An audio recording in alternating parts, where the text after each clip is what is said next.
Bogor. Alhamdulillah pagi ini saya Dr. Siti Mufiha selaku moderator yang akan memandu acara pagi ini. Jadi acara pagi ini tuh acara talk show kesehatan. Jadi ada diskusi kesehatan. Di sini temanya tentang kandungan, tentang menjaga ibu hamil tetap sehat. Nah, untuk acara kali ini akan dipandu oleh dokter spesialis kandungan, Dokter Dirham ya dok. Apa kabar dok? Ya sehat. Sehat, alhamdulillah dokter Dirham. Sehat. Alhamdulillah sehat dok. Alhamdulillah dokter Dirham sudah di sini. Kita akan mendengarkan paparan dari beliau mengenai bagaimana sih cara menjaga kesehatan pada ibu hamil.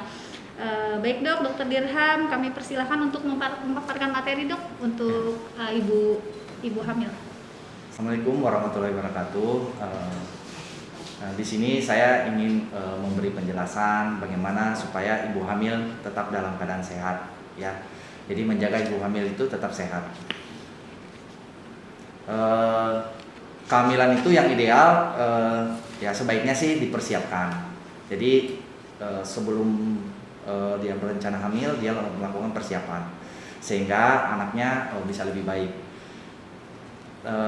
Dan untuk menjaga kesehatan ibu hamil dan janin memenuhi harus kebutuhan nutrisinya terpenuhi, konsumsi vitamin, olahraga ringan, menghilangkan kebiasaan buruk, melakukan pemeriksaan rutin teratur antenatal, memenuhi kebutuhan cairan tubuh, dan istirahat juga harus cukup. Nah, makanan yang bernutrisi itu penting buat kesehatan ibu, pertumbuhan janin, dan mengurangi resiko cacat pada bayi, dan sehingga menyebabkan ibu yang hamil itu jadi sehat. Makanan bernutrisi itu ya memang yang sehari-hari yang bisa kita dapat ya seperti protein ya telur, ayam, gandum, makanan yang mengandung vitamin C seperti buah jeruk, jambu biji, makanan dan minuman yang mengandung kalsium seperti sayuran, susu, dan banyak lagi yang mengandung zat besi seperti sayuran dan kacang-kacangan. Jadi itulah makanan-makanan yang harus dikonsumsi oleh ibu hamil. Nah, konsumsi vitamin penting buat ibu hamil. Vitamin A untuk perkembangan penglihatan janin, meningkatkan kekebalan tubuh pada ibu juga. Vitamin B itu terutama asam folat untuk mencegah cacat pada lahir. Vitamin C itu untuk melindungi tubuh dari kerusakan. Jadi untuk daya tahan tubuh juga. Vitamin D itu mengatur jumlah kalsium fosfat dalam tubuh yang dibutuhkan untuk pertumbuhan tulang dan gigi. Vitamin E juga untuk pembentukan sel darah merah. Jadi setiap ibu hamil wajib minum vitamin. Nah, untuk olahraga ibu hamil sebenarnya boleh olahraga seperti senam hamil, jogging tuh ya olahraga lari ringan, pilates, jadi yoga juga bisa. Nah, jadi untuk menjaga supaya kondisi ibu tetap sehat, olahraga itu sehingga dia metabolisme teratur, aliran darah jadi lancar, sehingga aliran darah ke bayi juga jadi bagus gitu. Jadi memang perlu olahraga ringan pada ibu hamil. Nah, untuk hal-hal yang lain lagi untuk supaya ibu hamil tetap sehat, dia harus menghilangkan kebiasaan buruk, dokter, seperti misalnya merokok. Merokok itu tidak bagus buat ibu hamil. Minuman alkohol, penggunaan obat-obat itu harus sesuai dengan apakah boleh pada ibu hamil apa enggak. Terus satu lagi, makanan-makanan juga ada makanan-makanan juga, misalnya makan kerang karena mengandung merkuri. Yang ada makanan-makanan tertentu juga yang tidak bisa, misalnya daging ya dok ya, daging yang misalnya dia nggak kurang matang ya, itu juga nggak bagus pada ibu hamil. Nah, itulah kebiasaan-kebiasaan buruk yang harus dihilangkan pada ibu hamil biar hamilnya tetap sehat. Nah, biar hamil tetap sehat kan tetap harus kontrol. Nah, ibu hamil itu harus kontrol sesuai dengan aturan WHO ya. Biasanya aturan WHO itu diwajibkan 4 kali dokter. 4 kali, jadi ANC itu 4 kali wajib. Kontrolnya trimester pertama itu 0 sampai 12 minggu. Nah, pada saat trimester 1 ini kita akan melihat dalam USG itu kita akan melihat janinnya. Pertama kan kita nilai ada tidaknya fetal node, bintik janinnya. Nanti Nanti kita nilai neurotype defeknya ini. Jadi kita bisa menilai lah, mendeteksi ada kelainan apa enggak. Untuk trimester kedua ya kita bisa menilai dari umur 12 minggu sampai 28. Kita bisa menilai apakah ada kelainan, posisi, itu semua kita nilai. Trimester 3 ya mungkin udah lebih 28 sampai cukup bulan ya, kita bisa menilai posisi apakah bayi ini bisa lahir normal apa enggak. Jadi kalau kita simpulkan ya pemeriksaan USG ya trimester 1 ya untuk mengkonfirmasi kehamilan. Masih ya, Dok. Ya, jadi untuk mendengar detak jantung, Ya. untuk menentukan usia kehamilan, terus perkembangan janin, terus letak embrio. Kan bisa saja kan kalau trimester 1 embrionya ada dalam kandungan atau di luar kandungan, dokter. Dan kita juga udah bisa mendeteksi kelainan, yaitu menilai neural chop defect, ya kan. Untuk trimester kedua biasanya kita udah bisa mengetahui jenis kelamin. Biasanya kan kadang-kadang pasien suka pertanyaan pertama tuh jenis kelamin, padahal sebenarnya kan Sehat yang harus tanya sehat apa enggaknya ya. gitu ya. Jadi terus pertumbuhannya bagus apa enggak. Nah, semester 2 udah bisa kita lihat pertumbuhan janin dan organ vital. Bisa memeriksa ada kelainan apa enggak bayinya. Misalnya kalau semester kedua tuh misalnya kita kan ukur misalnya abdominal, diameter abdominalnya, ternyata dia lebih besar. Terus kadang ada yang usus masih keluar, itu bisa kita nilai dari USG. Ya. Terus trimester ketiga ya posisi ya lebih penting, posisi letak plasenta, karena kan bayi kan kalau misalnya letak plasentanya nutupin jalan lahir ya nggak bisa lahir normal berarti. Berarti indikasi untuk SC ya, Dok. Ya, jadi trimester ketiga itu lebih cenderung untuk memastikan bisa lahir normal atau sesar. Jadi pada dasarnya sih tetap prinsipnya kalau SC itu harus ada indikasi klinisnya, lahir normal juga memang kalau bisa lahir normal akan dilahirkan normal. Nah, selain itu ibu hamil juga harus memenuhi kebutuhan cairan ya, minimal sehari itu 8 gelas lah sehari. Karena perlunya buat apa? Satu untuk air ketubannya, untuk dengan dia minum tuh berarti kan metabolisme aliran darah juga lancar. Ya. Selain itu ibu hamil juga harus istirahat yang cukup, tidur juga harus cukup, ya kan, 8 jam. Terus berbaring sebaiknya miring kiri dengan kaki ditekuk, gitu sebaiknya. Itu posisi membantu untuk memperlancar aliran darah. Ya, satu lagi ya ibu hamil sebaiknya nggak stres, ya. Kalau cemas, stres itu mempengaruhi psikis ibu hamil, akan mempengaruhi perkembangan janin juga.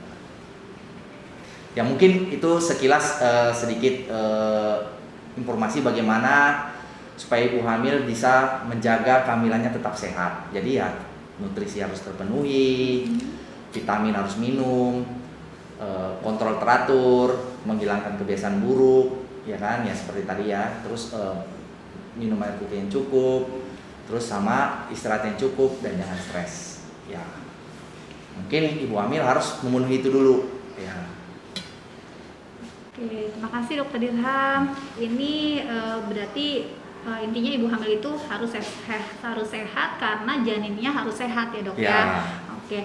Dok, ini kami kan dari beberapa hari yang lalu sudah men-share ya akan ada acara ini, talk show mengenai kesehatan ibu hamil. Jadi sudah ada beberapa pertanyaan yang masuk lewat Instagram Rumah Sakit Islam ataupun pertanyaan yang langsung ditujukan ke bagian kami untuk ditanyakan ke narasumber gitu. Sebenarnya nggak jauh ya, Dok, pertanyaannya seputar yang tadi dokter sudah jelaskan. Ada sedikit mengenai yang tadi pertanyaan. Yang pertama itu ini pertanyaannya, Dok, bagaimana cara mengatasi morning sickness yang terjadi pada kehamilan trimester 1? Mungkin karena kan kalau kehamilan trimester 1 itu kan mual-mual terus muntah-muntah, akhirnya yang tadi, Dok, nutrisinya jadi kurang ya, Dok ya. Kira-kira gimana, Dok, cara mengatasinya, Dok? Oke. Jadi itu memang gejala-gejala yang terjadi pada trimester 1 ya. Jadi karena pengaruh hormon HCG yang tinggi, terutama pada usia 11 minggu. Pada usia 11 minggu itu hormon HCG memang tinggi. Jadi mempengaruhi peningkatan asam lambung sehingga mempengaruhi mual muntah. Nah, pasien itu biasanya dia tetap akan mual muntah. Nah, dan pasien akhirnya makan muntah, akhirnya dia malas makan biasanya kan. Sebenarnya itu salah. Jadi dia harus tetap makan sedikit tapi sering. Jadi kayak orang ngemil gitu loh, Dok. Ya. Jadi sedikit tapi sering. Jadi jangan biarkan lambungnya kosong. Kosong. Nanti setelah lewat umur kehamilan 11 minggu, 12, 13 itu kadar hormon ACG akan turun. Jadi pasti akan berkurang gejalanya. Akan berkurang. Jadi sebenarnya ibu hamil tetap harus makan. Kalau dia memang mengalami morning sickness, dia lebih cenderung untuk makannya sedikit tapi sering. Jadi misalnya dia makan nasi, ini misalnya nasi dengan lauknya biasanya makan misalnya 10 sendok misalnya, ya mungkin dia makan 4 sendok, nanti 2 jam lagi dia ulang, atau ngemil roti, gitu loh, yang gantinya ya. Nah, atau sereal, ya kan. Jadi selain itu cara mengatasi morning sickness juga ya memang harus minum vitamin. Nah, di vitamin B itu ada memang yang bisa mencegah untuk terjadinya muntah, vitamin B6. Jadi vitamin B6 itu jadi tetap dari vitamin itu akan mencegah terjadinya morning sickness dan muntah yang berlebihan yang sering disebut hiperemesis gravidarum. Itu pasti akan berkurang ya dok. Mungkin nggak sih ada yang sampai kehamilan? Nah, seperti yang saya bilang tadi, ada kan poin yang saya bilang menjaga ibu hamil tetap sehat, yaitu jangan stres. Nah, kalau misalnya kehamilannya udah 4 bulan, 5 bulan tetap mual muntah, biasanya lebih cenderung ke pengaruh psikis. Sehingga kan psikis juga kalau orang stres kan biasanya asam lambungnya naik dok. Jadi ya tetap dia akan mual muntah. Tetap kuncinya ya, tetap kebutuhan nutrisi harian harus tetap terpenuhi buat perkembangan janin. Vitamin juga harus terpenuhi. Jadi ya mungkin solusinya yang sedikit tapi sering. Ya, berarti selain mental, psikisnya juga harus ikut ya harusnya pasien itu menganggap gini, kalau dia hamil harusnya dia psikisnya happy, benar. Jadi dia harusnya lebih senang, akan mendapatkan bayi yang lucu. Jadi mungkin diedukasi supaya pasien itu supaya merasa nanti kalau hamil tuh oh ya akan dapat bayi yang lucu gitu ya. Mungkin lebih ke psikisnya diperbaiki. Ya. Oke, jadi ibu-ibu hamil yang trimester pertama nih berarti harus dibikin apa ya? Harus dibawa happy yang pertama, yang kedua mungkin dukungan suami juga penting sih sebenarnya. Suami, keluarga, mertua, mama, papa pastinya ya dok ya. Oke, jadi tadi kata Dr. Dirham kalau untuk morning sickness berarti makannya sedikit-sedikit tapi sering gitu, karena ya, untuk memenuhi kebutuhan nutrisi. Mau nggak mau harus buat makan. Sehat ibunya dan sehat janinnya. Oke, dok, ini pertanyaan kedua nih, berapakah kenaikan berat badan mungkin ya dok, berat badan ideal pada ibu hamil? Jadi bagaimana kalau berat badan ibu hamil itu naiknya irit dok? Apakah itu bisa dikatakan sehat atau bagaimana dok? Berat badan ideal ibu hamil biasanya kita kan dinilai kalau di ini kan pakai timbangan ya, ibunya nimbang gitu ya. Jadi dia harus ada kenaikan 0,5 sampai 1 istilahnya gitu. Tapi pada dasarnya kadang ada beberapa pasien juga mungkin berat badannya ibunya tidak naik, tapi pada saat kita USG perkembangannya bagus, nggak ada masalah, janinnya juga bagus, berat janinnya juga sesuai dengan umur kehamilannya, ya itu juga kita rasa juga perkembangannya bagus. Jadi tetap selain dari biasanya kita menimbang pasien pada saat datang di poliklinik kandungan atau di puskesmas pun ditimbang. Nah, cuma kalau di poliklinik kandungan kan kadang-kadang setelah ditimbang kita kan lihat umur kehamilannya, terus kita lihat juga tinggi rahimnya, terus kemudian kita USG, nanti kita simpulkan di situ. Nanti kan kalau di USG kan di situ nanti ada catatannya, ini bayinya cukup sesuai enggak beratnya dengan umur kehamilannya. Jadi bukan berarti. Jadi memang ibu sehat itu ya harus memang ANC sebenarnya ANC. Jadi di ANC itu nanti akan di USG. Jadi selain berat badan ibu yang ditimbang, dilihat kenaikannya, yang pasti bayinya ya dok ya, diperiksa bayinya secara pemeriksaan fisik di puskesmas pun, di klinik bidan pun diperiksa taksiran berat janin mungkin dok. Ya, cuma di puskesmas atau di bidan dia pasti akan menggunakan tinggi fundus uteri, ya dia akan menilai dari situ nilainya. Jadi lebih kalau USG memang mengukur, jadi mengukur diameter kepala, perut dan tulang pahanya ya. Nanti di situ akan terkalkulasi secara komputer, akan keluar umur kehamilannya. Tapi itu juga dengan USG ada ini ya dok, ada jeda, istilahnya bukan jeda, ada akurasinya. Akurasinya trimester 1 itu 3-4 hari, trimester 2 tuh bisa seminggu, trimester 3 tuh bisa lebih ini lagi. Jadi iya dok, itu USG itu kan ada yang berapa dimensi dok? 2 dimensi, 3 dimensi, 4 dimensi. Nah kira-kira kalau ukur berat badan janin itu USG yang mana dok? Kalau itu cukup 2 dimensi. 2 dimensi.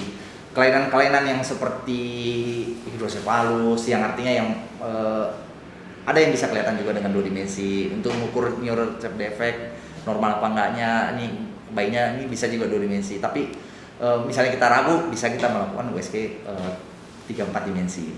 Ya. Cuma kalau 3-4 dimensi kan dia lebih live ya, karena ini makanya pasien biasanya lebih suka mungkin karena gambarnya lebih ya hidup gitu, live kelihatan. Lebih kelihatan ya dok. Ya, tapi kelainan juga kelihatan. Oke. Pertanyaan selanjutnya nih dok. Iya. Apakah jenis makanan tertentu dapat menentukan jenis kelamin bayi? Mungkin ini terkait juga persiapan kehamilan dok, untuk menentukan jenis kelamin bayi kira-kira. Beberapa kalau di poliklinik banyak pasien juga ada beberapa kejadian misalnya ya tidak sesuai misalnya jenis kelaminnya, ada yang kecewa, ada yang enggak, tapi saya memberi masukan ya apapun itu jenis kelaminnya tetap kita nerima. Ini anak itu rezeki dari Allah, jadi menurut saya. Nah sebenarnya sih hanya beberapa teori aja sebenarnya, teori, tapi tetap apapun kelaminnya laki atau perempuan tetap Allah yang menentukan.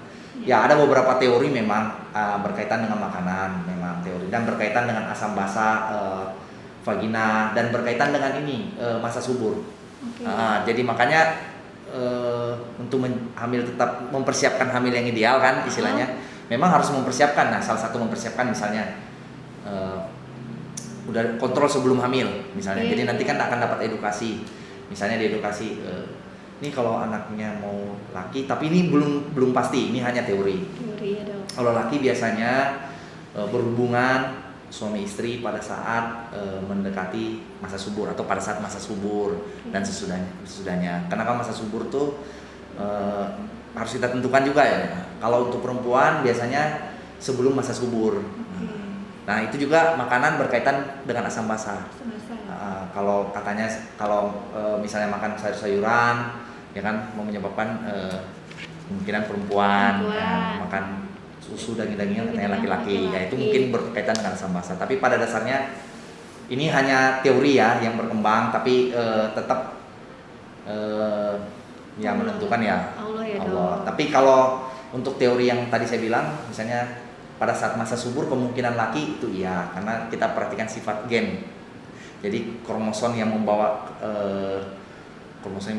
yang Y, yang kromosom XY itu laki, yang membawa sperma yang membawa kromosom XY itu biasanya dia lebih cepat. Jadi kalau pas ovulasi kromosom XY lebih duluan nyampe. Jadi sebaiknya kalau mau laki pada saat ovulasi. Ya itu. Berarti dok, ini ditentukannya maksudnya makanan-makanan tertentu yang mau dikonsumsi sebelum hamil. Sebelum berencana hamil. Sebelum berencana hamil. Jadi kalau misalnya udah hamil, lagi kontrol kandungan, terus dok, ya kan itu udah bertemu sperma dan sel telurnya. Jadi kemungkinan kan sperma yang sudah bertemu dengan sel telurnya ya udah pasti kan tergantung spermanya bawa kromosomnya apa, XS kah, XY kah gitu. Kurang lebih kayak begitu.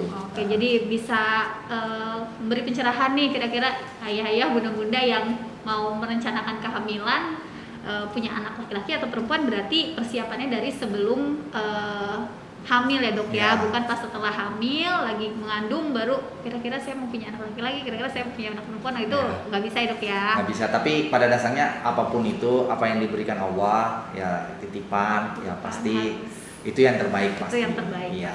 Jadi saya kalau misalnya mau laki perempuan, saya paling nyaranin gini, ya udah ibu berhubungan pada tanggal segini, ini kemungkinan ovulasinya. Tapi kalaupun misalnya nggak dapet, ya mungkin dari Allah punya rencana lain. Selanjutnya dok, apakah berhubungan pada usia kehamilan muda dapat menyebabkan keguguran? Mungkin ini pertanyaan nih dok. Jadi memang supaya kita menjaga hamil sehat, biasanya gini. Jadi di sperma itu ada prostaglandin, hormon prostaglandin. Jadi di sperma itu, jadi kalau kita berhubungan di usia muda, kemungkinan yang ditakutkan apa? Nah, prostaglandin itu merangsang kontraksi.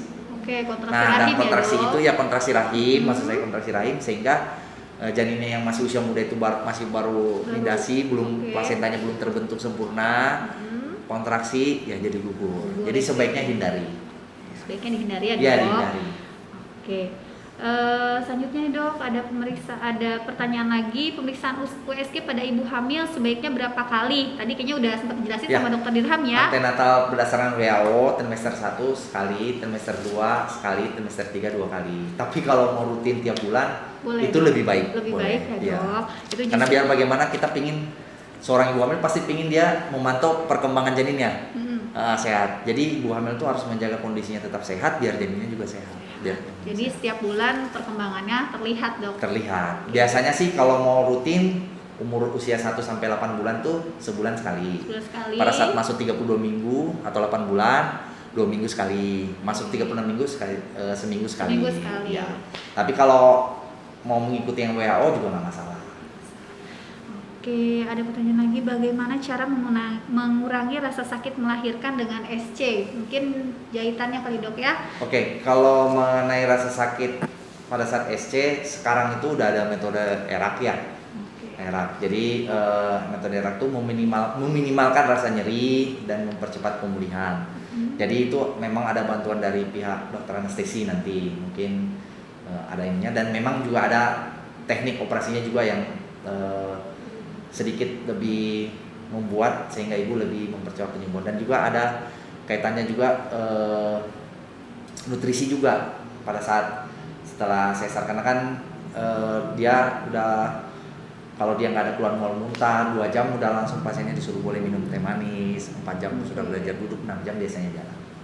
Jadi lebih cepat ya dok Ya, proses namanya pemulihan metode ya, ERAK. Metode ERAK sih ya. Ini sehubungan sih sama pertanyaan yang katanya sekarang ini nih ada metode melahirkan secara sesar cuma 1 hari saja, bisa pulang dan tidak nyeri.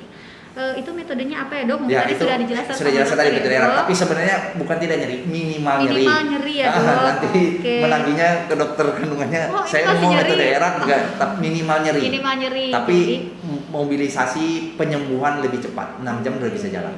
Oke, sama pertanyaannya apa dok bisa di rumah sakit Islam katanya gitu. Metode ERAK. Oh, kalau untuk metode ERAK kita di rumah sakit Islam sudah berjalan. Ya, kalaupun mau ya silakan nanti hubungin dokter kandungannya. Oke. Hubungin dokter kandungan di rumah sakit Islam. Rumah sakit Islam, dok. Selanjutnya ke Indo, ke bagaimana cara menjaga pola makan ibu hamil yang kalau sudah mendekati melahirkan suka malas makan. Katanya Oke. sih rasanya berat sama engap, mungkin sesek ya dok ya, karena kan udah mulai Ya, besar oke. kandungannya. Lalu jenis makanan apakah yang terus apakah jenis makanan tertentu mempengaruhi kesehatan bayi, misalnya kayaknya dia ada mitos nih dok, makan lele anaknya menjadi tidak sehat katanya gitu. Ada nggak dok makanan-makanan mungkin yang mitosnya nggak boleh dimakan nanti anaknya seperti ini, akhirnya malah jadi ibunya jadi nggak makan makanan tertentu padahal itu makanannya sehat gitu dok kali dok. Biasanya kalau hamil kalau udah gede makanya lebih ini, Lebih- karena bayinya kan udah tumbuh ya biasanya makan. Tapi kalau mungkin kadang ada beberapa pasien juga saya temuin ya, dia takut perutnya jadi besar lagi atau Oke, apa, jadi malah takutnya ini. dikit malah makannya. ya. Tapi sebenarnya sih penuhi nutrisi aja. Yang penting kebutuhan vitamin, kebutuhan nutrisi cukup buat ini. Kalau usia-usia mendekati hamil sebenarnya paling Mendekati. bagus ya untuk perkembangan otak ya banyak yang mengandung protein, ya kan, DHA kayak gitu-gitu itu bagus buat pertumbuhan otak janin pada saat usia-usia 8 bulan. Oke. Jadi sebenarnya makan apa aja boleh ya dok? Yang tadi- penting gini, yang tidak boleh itu alkohol, Alkohol. obat-obat yang tidak boleh, yang tidak sesuai dengan yang mengganggu pertumbuhan janin Iya. ya. Telur yang setengah matang, daging yang setengah matang, sayuran yang mungkin tidak bersih, lalapan yang tidak bersih, terus Oke. lalapan yang tidak bersih, terus yang dibakar dok? yang dibakar-bakar, Sate karena kan mungkin? arangnya sebenarnya, arangnya kan itu nempel pasti ke ininya, itu tidak bagus, dia radikal bebas, tidak bagus buat. Berarti sate juga Sate mungkin kalau sate yang dibakar nggak pakai arang mungkin boleh aja boleh sih, ya, tapi Dok, kalau ya. kalau yang penting dagingnya dagingnya matang. harus Ya. matang. Oke. Oke, berarti sebenarnya makanan boleh, makanan-makanan yang tadi sudah dijelaskan sama dokter Dirham, ada catatan-catatannya mana yang tidak boleh, mana yang boleh, tapi harus dengan matang kayak gitu ya dok. Pertanyaan juga, apakah kehamilan bisa menyebabkan kadar gula di dalam tubuh naik? Apakah nanti setelah melahirkan bisa turun kembali?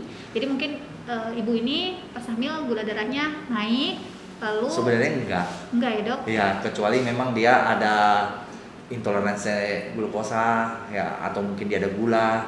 Oke. Jadi memang ibu hamil juga harus tahu ya ada Penyakit. jadi hamil ada penyakit penyerta yang lainnya nggak gitu. Sebenarnya sih nggak. Enggak ya dok, berarti Iya. kemungkinan memang sebelum hamil sudah ada Intoleransi glukosa atau gangguan toleransi glukosa atau mungkin udah ada pre-DM atau DM mungkin. Jadi sebaiknya memang ibu hamil ya, makanya kalau persiapan hamil itu kalau mau persiapan hamil ya memang harus periksa semua Harus dulu periksa ya semuanya. dalam Harus kondisi yang sehat. yakin sehat. Ini ada hubungannya juga dok, mungkin bisa kita kaitkan dengan hipertensi pada ibu hamil dok.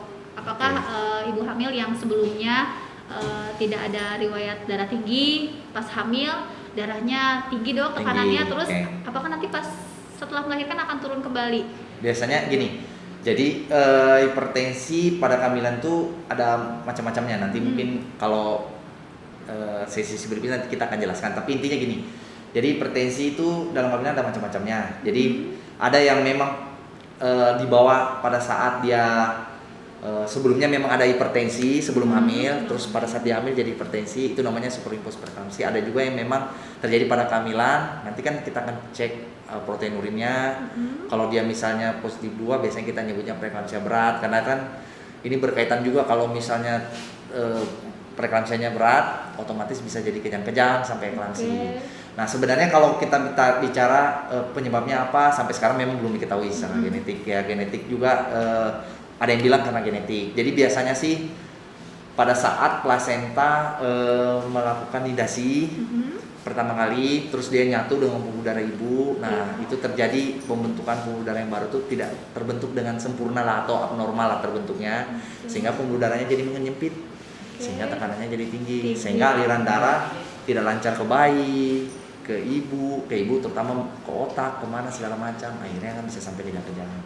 Jadi ya sebenarnya ya bisa dicegah sih, kita bisa tahu dari usia 16 minggu atau 20 minggu. Nanti dengan USG Doppler kita bisa tahu tekanan darah di placentanya atau gimana. Jadi nanti kita akan obatin sebelum itu, jadi sebelum sampai dia terjadi tensi. Ya mungkin nanti karena waktu juga terbatas, nanti lebih lanjut lagi kita akan bahas mungkin nanti bahaya dan risiko kehamilan trimester 1, bahaya dan risikonya, trimester 2, trimester 3, nanti di kesempatan yang lain. Kita bahas nanti lebih detail lagi ya Lebih dok detail ya. lagi. Oke.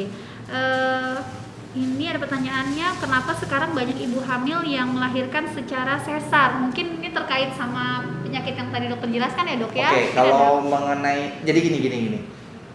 Indikasi itu harus ada indikasi medis. Oke, jadi Ya, nggak semua pasien ya, bisa sesar bisa sesuai indikasi permintaan medis, ya dok? ya. Indikasi medis itu ada yang mutlak, ada yang relatif. Oke. Nah, yang mutlak tuh misalnya panggulnya sempit. Ya. Nah, kalau panggul sempit kan nggak bisa Nggak lahir. bisa dipaksa ya, dok ya? Mutlak tuh. Ah. Lintang itu juga Oke. sama. Placenta previa kan jalannya ketutup, itu Ya. kan nggak bisa lewat. Placenta previa itu placentanya ada di Di bawah lahir ya. ya, dok. Nah, Ya. indikasi relatif itu ada macam-macam. Misalnya bekas sesar 2 kali itu mutlak juga. mutlak harus Dia anjurkan memang lebih dianjurkan. cenderung ya. Bekas sesar 1 kali mungkin bisa namanya FBAC, tapi ada syarat dan ketentuannya. Jadi kalau di kita sebagai dokter kandungan Rumah Sakit Islam, kita akan usahakan sesuai indikasi medis. Jadi kalaupun di sesar ya pasti ada indikasi medis. Jadi bukan berarti kok semua ibu hamil banyak yang lahiran secara sesar ya, pasti ada justru indikasinya kalau ya, misalnya dok. dia permintaan, misalnya karena permintaan, kenapa? Kita biasanya menganjurkan juga untuk ibu coba normal dulu, soalnya belum ada indikasi. Oke. Jadi memang pasti ada indikasinya kalau memang kita tidak bisa lahirkan secara normal ya, mau ngomong secara ada indikasi sesar. medisnya. Karena pasti ini berhubungan dengan keselamatan janin sama keselamatan ibu juga ya dok Ya. ya. Seperti terkait Karena kalau mau bicara sesar kan pasti juga ada risikonya. Ada risikonya. Ya. Di Jadi kalau memang ada indikasi klinisnya memang harus sesar, ya memang jalannya harus sesar. Nah, Oke. Selanjutnya kegiatan apa saja dok yang harus dihindari jika kandungan lemah? Nah ini kandungan lemah sendiri mau minta dijelasin dok, kira-kira yang dimaksud kandungan mungkin lemah gini, itu apa dok? pasiennya pernah mengalami keguguran mungkin ya berapa kali. Terus mungkin juga pasiennya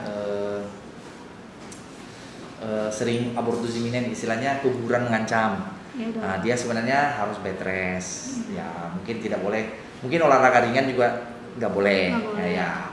Jadi ini olahraga ringan untuk yang tidak punya gejala.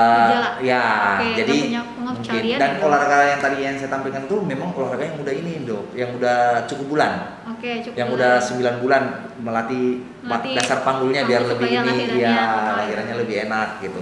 Nah, untuk ibu-ibu yang mengalami lemah kandungannya atau sering disebut dengan sering keguguran lah ya. Jadi sebaiknya memang dia harus bed rest, menjaga kandungannya, istirahat, tidak boleh aktivitas yang berat, tidak boleh melakukan pekerjaan-pekerjaan yang berat. Lalu makanan apa yang harus dikonsumsi pada kandungan yang lemah, Dok? Mungkin vitamin. Ya, kalau vitamin kandungannya khusus, lemah Dok? biasanya kita akan kasih penguat kandungan. Biasanya kita akan kasih obat ya sifatnya untuk memperkuat kandungan ya. Ya kita nggak mungkin sebelum ini kan. Jadi intinya obatnya itu untuk memperkuat kandungannya. Oke. Selanjutnya ini ada hubungannya dengan kejadian setelah melahirkan, Dok. Ini tentang baby blues, Dok. Nah, itu tadi yang saya bilang, menjaga ibu hamil supaya tetap sehat. Nah, yang itu jangan stres. Jangan stres. Nah, jadi dia pada saat melahirkan dia mendapatkan bayi, dia melihat bayinya sehat. Jadi memang banyak faktor yang mempengaruhi, menghindari stres lah istilahnya. Faktor yang mempengaruhi seperti yang memang di Indonesia yang terpengaruh ya ekonomi, sosial, budaya itu banyak berpengaruh. Tapi kalau kita hamil sebaiknya kita mempersiapkan diri, jangan stres. Kita anggap bayi itu lahir adalah sesuatu anugerah yang menyenangkan buat kita, hadir di kehidupan keluarga kita semua. Jadi harusnya menghindari stres lah. Jadi kalau misalnya ibunya nggak stres, happy, pasti baby blues ini nggak akan terjadi ya, Dok. Kebanyakan ya. Terjadi baby blues sebelumnya memang ada masalah secara psikis ya. Biasanya pasien. Jadi setelah melahirkan ada beberapa pasien misalnya dia udah punya anak dua, dia tidak siap hamil, dia udah ada penolakan, biasanya akan ya terus ya banyak, pokoknya pasti ada masalah sebelumnya berkaitan dengan psikis. Itu pentingnya kehamilan yang sehat, ya harus menjaga supaya jangan stres, menjaga psikis tetap sehat. Selanjutnya, Dok, bagaimana caranya agar proses melahirkan normal? Ini yang normal ya, Dok. Minim rasa sakit katanya, Dok. Dan minim trauma, mungkin jahitannya nggak banyak gitu, Dok. Gimana caranya, Dok? Jadi kalau untuk lahir normal, jadi gini, kalau setelah kita dinilai panggulnya cukup, berarti bisa lahir normal. Nah, yang tadi kan saya bilang ada olahraga ringan supaya bisa menjaga ibu tetap sehat dan nanti bayinya juga tetap sehat. Kenapa saya bilang bayinya tetap sehat? Kalau proses lahiran normalnya bagus, sesuai dengan ini, tidak ada hambatan, ya pasti bayinya juga tidak lama di jalan lahir kan, berarti bayinya akan sehat.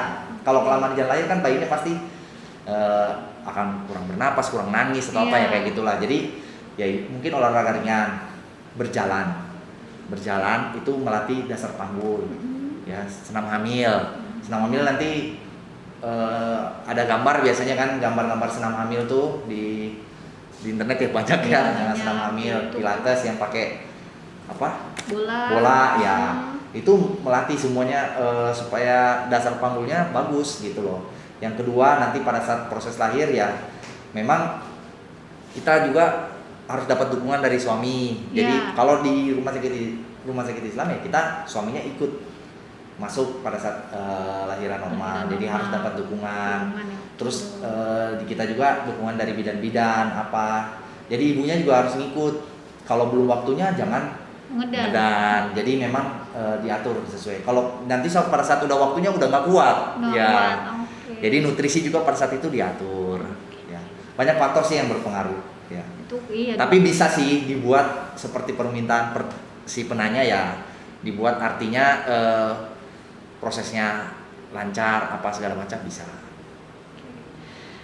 Selanjutnya, Dok, apakah Dok, sudah, Dok ya, apakah cara yang dapat ibu lakukan sebelum melahirkan itu tadi sudah dijelaskan oleh Dokter Dirham ya. Oke. Kalau ada pertanyaan lagi nih, Dok, bagaimana untuk pemeriksaan USG pada kehamilan trimester pertama, Dok, yang ada istilah hamil di luar kandungan dan istilah hamil anggur. Nah, itu bisa dideteksi dengan USG yang berapa, Dok? 2 dimensi juga bisa kalau itu sih, 2 dimensi bisa. Nah, jadi gini, untuk pertama hamil anggur dulu. Hamil anggur tuh 2 dimensi, kita akan melihat kayak physical sign. pada gambaran USG. Jadi kayak bulat-bulat gitu banyak. Ya, artinya itu curiga dengan hamil anggur. Kalau hamil yang normal dia kelihatan janin ya. Nah, ini kalau dia physical sign itu mulai datilosa namanya. Hamil anggur lah bahasa masyarakat kenalnya ya. Nah, untuk hamil luar kandungan ya bahasa medisnya kan KET. Ya. Kadang kita nilai dari USG abdominal kalau dia udah KET-nya udah pecah, maksudnya udah terganggu banget, itu mudah dinilainya. Tapi kalau yang belum terganggu atau masih kehamilan ektopik belum terganggu, itu mungkin harus pakai USG transvaginal. Oke, berarti kesimpulannya kalau misalnya hamil anggur itu tindakan selanjutnya itu akan Nah, kalau hamil anggur biasanya dikuret. Dikuret ya dok. Kalau kehamilan ektopik biasanya akan dioperasi ya. Dioperasi untuk pengangkatan ya dok. Karena dia kan hamilnya pasti di luar kandungan, jadi hamil di luar kandungannya diambil lah kurang lebihnya gitu. Jadi bukan hamil di luar kandungannya diambil. Karena kalau nggak diambil dia perdarahan di dalam perut. Makanya itu pentingnya USG pada kehamilan ya, ya dok itu, ya. Makanya tadi pentingnya pemeriksaan antenatal dengan USG pada kehamilan. Ada 3 pertanyaan lagi nih dok. Selanjutnya terkait kosmetik, apakah produk kecantikan yang seperti apa yang boleh dipakai ibu hamil dok? Mungkin ada. Jadi kalau kosmetik sama dengan tadi yang saya bilang ada yang kerang yang di laut tuh. Merkuri. Yang penting tidak ada mengandung merkuri. Ikan-ikan yang tidak mengandung merkuri itu bolehlah dikonsumsi. Ya kerang kan mungkin mengandung ya. Terus kosmetik juga sama. Ya mungkin yang boleh cuma pembersih wajah, sabun pembersih aja kayak gitu. Yang penting tidak ada zat kimianya, tidak ada yang mengandung alkoholnya, mungkin tidak ada merkurinya. Jadi sebaiknya kalau ya mungkin ya pembersih wajah aja. Ya mungkin dengan wudhu juga cukup kok, wajahnya bersih. Oke. Selanjutnya dok, foto ronsen pada ibu hamil nih, apakah diperbolehkan dok? Kalau memang boleh, pada usia kehamilan berapa? Oke. Kalau trimester 1 kita tidak anjurkan. Trimester 2 juga sebenarnya biasanya trimester 3, tapi dibolehkan. Kita sebenarnya sih sebelum pandemi sebenarnya tidak melakukan foto ronsen pada ibu hamil. Tapi semenjak pandemi COVID, karena kan standarnya itu diwajibkan untuk foto ya, karena untuk menilai screening ya, untuk menilai. Tapi kita lakukan biasanya di trimester akhir, karena trimester akhir sih tidak terlalu mengganggu untuk perkembangan janin. Tapi kalau trimester awal kayak trimester 1 itu bisa mempengaruhi perkembangan janin. Walaupun memang mungkin dipakai pengalas papan, tapi tetap ya sebaiknya sih tidak dianjurkan. Tidak dianjurkan. Ya, itu kira-kira apa yang terjadi dok kalau misalnya ternyata akhirnya kan radiasi dari ronsen. Radiasi dok, ya. nanti efeknya mempengaruhi perkembangan janin, bisa ada kelainan. Jadi setelah lahir nanti khawatirnya ada kelainan janin. Tapi kalau yang kita lakukan untuk screening yang COVID sekarang dilakukan usianya di 9 bulan kan. 9 bulan. Jadi aman. Perkembangannya sudah ibaratnya sudah matang semua ya dok ya, sudah aman. Artinya udah terbentuk semua. Kalau yang bahaya itu pada masa janin organogenesis. Jadi pada masa pembentukan. Kan? Jadi usia trimester 1 tuh ya janganlah kalau jangan sampai. Tapi kalau misalnya dok ada kejadian yang mengharuskan sekali di ronsen misal ya, terjadi memang ada pengalas ya. Tapi ya pasien harus setuju dulu sebenarnya. Tapi memang ada pengalas. Ya cuma kalau ya soalnya kita kan di era pandemi ini memang mewajibkan juga ronsen ya untuk screening. Jadi ya mungkin diimbau konsen dulu pasiennya, dikasih pengalas. Tapi sebaiknya kalau bisa dihindari.